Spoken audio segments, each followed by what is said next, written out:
प्रदेश में तीसरे चरण की वोटिंग के कुछ ही दिन बचे हैं। इसी बीच भाजपा से लेकर कांग्रेस के दिग्गज नेता मध्य प्रदेश में डेरा जमाए बैठे हैं और एक दूसरे पर आरोपों का बोझ भी थोप रहे हैं।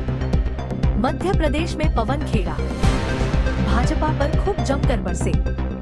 प्रज्वल रेवन्ना भाजपा के परिवार का सदस्य है, गठबंधन का सदस्य है, मोदी का प्रिय है।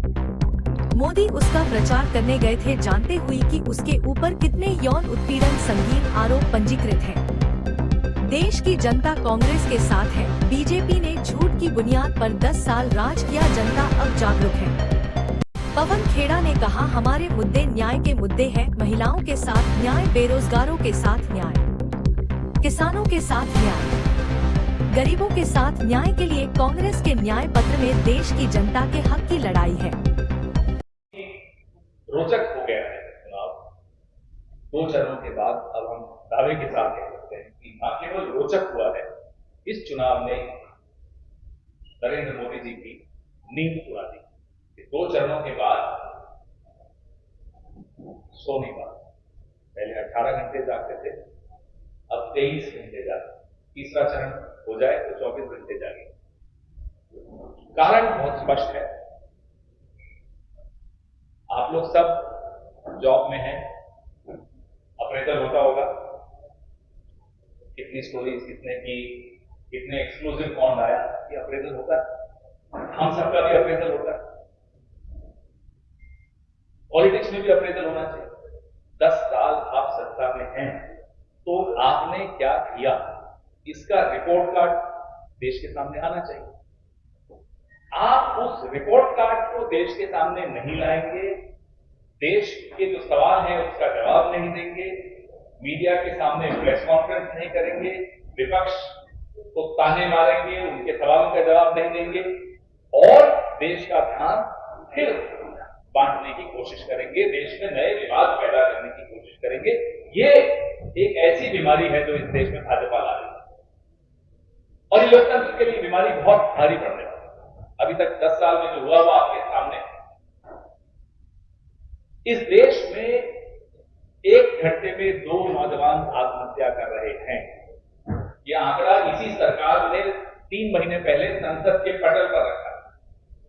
इस देश में एक दिन में 30 किसान आत्महत्या कर रहे हैं। मेरे आंकड़े नहीं है, भारत सरकार के आंकड़े हैं। इस देश में 1 घंटे में 4 बलात्कार हो रहे हैं, एक दिन में 100 बलात्कार हो रहे हैं। ये सरकार के आंकड़े। उस देश का प्रधानमंत्री जब वोट मांगने आता है, रिपोर्ट कार्ड नहीं देता, इन तमाम आंकड़ों के बारे में कोई सफाई नहीं देता, माफी नहीं मांगता, तो खैर मोदी की गारंटी। 10 साल पहले आपकी गारंटियों पर विश्वास किया, यह आंकड़े मिले। 45 साल का अगर इस देश में बेरोजगारी का रिकॉर्ड टूटेगा तो जाहिर सी बात है आत्महत्याएं बढ़ेंगी, जो बढ़ गई हैं। पेपर लीक ऐसी बीमारी हमारे समाज में आई पिछले 5-7 सालों में। खासतौर अव्वल तो एंट्रेंस एग्जाम होते नहीं, होते हैं तो फिर पेपर लीक हो जाता है। लोग गहने बेच के मंगलसूत्र की बात करते हैं मोदी जी, उनके मुंह से मंगलसूत्र सुन के बड़ा अटपटा लगता है। चलिए फिर भी सुन लिया। मंगलसूत्र बिकते हैं, बच्चों की एंट्रेंस की तैयारी करने में गहने बिकते हैं, कर्जा लेते हैं, उसके बाद पेपर लीक हो जाता है। मुद्दे ये हैं इस देश के। राहुल गांधी ने और मल्लिकार्जुन खड़गे साहब ने एक काम किया है, इस चुनाव को मुद्दों के ऊपर लेकर आ गए। नरेंद्र मोदी निकलते हैं भाजपा का प्रचार करने और कर लेते हैं हमारे न्याय पत्र का प्रचार। उसके लिए हम उनको साधुवाद देते हैं, उन्हें धन्यवाद देते हैं। पैसा उनके पास बहुत है, हमें अच्छा लगता है कि आप हमारे न्याय पत्र का प्रचार करें, धन्यवाद। नहीं तो हमारा न्याय पत्र घर घर पहुंचता ही नहीं। नरेंद्र मोदी जी ने घर घर में चर्चा का विषय हमारे मैनिफेस्टो को बना दिया। इतनी बौखलाहट। हमने एमएसपी के कानून की बात की, हमने 30 लाख रिक्त पदों को भरने की बात की, हमने पहली नौकरी पक्की की बात की, हमने हर गरीब परिवार की महिला के खाते में हर साल 1 लाख रुपए जमा करने की बात की। हमारे जो न्याय पत्र है वो आप सबके सामने है, स्पष्ट है। आप लोग एंटायर पॉलिटिकल साइंस में तो शायद किसी ने नहीं पढ़ा होगा यहां, लेकिन फिर भी आपने हमारा मैनिफेस्टो पढ़ा। वो तो एक ही आदमी ने वो डिग्री ली थी, एंटायर पॉलिटिकल साइंस। तो आप लोग हमारा न्याय पत्र पढ़िएगा और जो मोदी साहब हैं उनका झूठ जरूर पकड़िएगा। पूरा का पूरा कैबिनेट 10 साल काम करने के स्थान पर राहुल गांधी की माला जपते रहे। राहुल गांधी ने आज छींक दिया, राहुल गांधी ने आज कुछ बोल दिया, नहीं बोला तो फर्जी वीडियो। इस तरह का काम सरकारों का नहीं होता।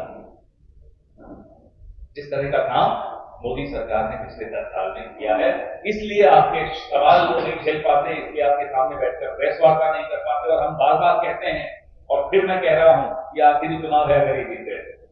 ऐसे ही नहीं कह रहा हूं, सूरत में देखा आपने, यहां इंदौर में देखा आपने, और आज मैं किसी खोजी पत्रकार के विषय में ने कोई स्टोरी की थी, मैं देख रहा था वीडियो पे। गांधीनगर सीट अमित शाह साहब लड़ रहे थे, 16 कैंडिडेट्स को डरा धमका कर उनसे नाम वापस करवाया गया। किसी को कहा तुम्हारी 3 बेटियां हैं, इस पचड़े में मत पड़ो, दलित था वो। तमाम दलित आदिवासी जितने भी उस वर्ग से ओबीसी वर्ग के कैंडिडेट्स थे, उन सबको बैठाया गया।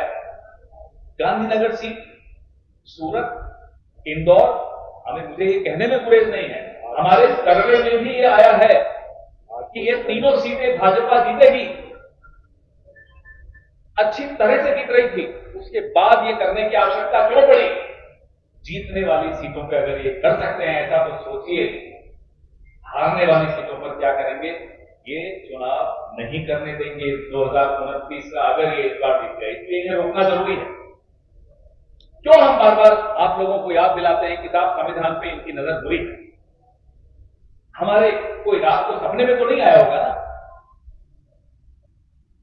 ये बात इनके नेता एक के बाद एक लगातार, अरुण गोविल, ज्योति मिर्धा, अनंत हेगड़े, और उससे भी पहले आप चले आइए 2015 में तो जो संघ में नंबर 2 है दत्ता जी, संघ के वरिष्ठ लोग लगातार कहते हैं कि आरक्षण खत्म कर देंगे। संविधान की प्रतियां जलाते हुए की फोटो हमने इनके कार्यकर्ताओं को देखा है, वो आज भी गूगल पे है वो फोटो। संविधान के बारे में और बाबा साहब अम्बेडकर के विषय में इनके मन में ये सम्मान है आपके सामने।